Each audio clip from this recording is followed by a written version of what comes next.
Le 6 août 1945, à 8h16 minutes et 2 secondes, la vie des habitants d'Hiroshima changea à jamais.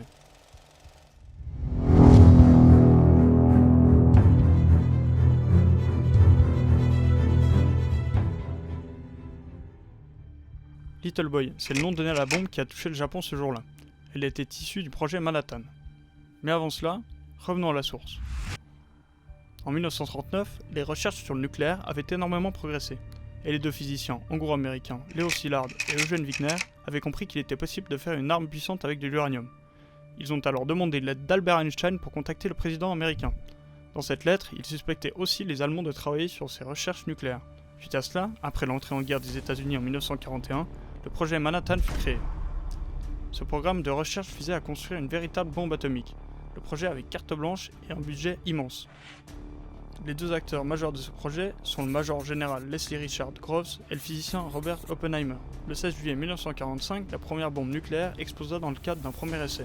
Son nom était Trinity. L'expérience fut une réussite. On calcula sa puissance à 21 kilotonnes de TNT. Après avoir eu la confirmation de son fonctionnement, deux bombes furent préparées, Little Boy et Fat Man. Ces deux engins furent envoyés sur le Japon et firent entre 155 000 morts et 250 000 morts. Ce fut dévastateur. Sans se rendre compte, cette équipe de physiciens avait lancé le développement d'une arme capable de détruire l'humanité.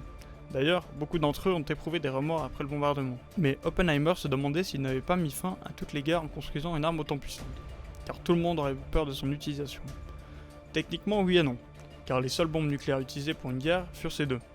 Mais après la Seconde Guerre mondiale, le monde vit une course à l'armement, et le nombre de pays possédant la bombe explosa. Dans ces pays, il y avait l'Union soviétique en 1949, le Royaume-Uni en 1952, la France en 1960 et la Chine en 1964. En 1957, l'Agence internationale de l'énergie atomique va être créée. Elle aura pour rôle de veiller à ce que personne n'utilise cette technologie à des fins militaires. Aujourd'hui, cette agence tient toujours, mais il ne faut pas oublier que les bombes nucléaires sont toujours présentes dans le monde, et que leur déploiement est malheureusement toujours possible. We knew the world would not be the same. Few people laughed. Few people cried. Most people were silent.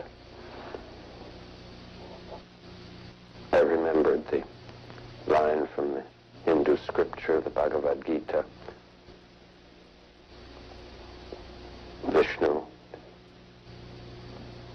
is trying to persuade the prince that he should do his duty, and to impress him takes on his multi-armed form and says, "Now I am become death, the destroyer of worlds."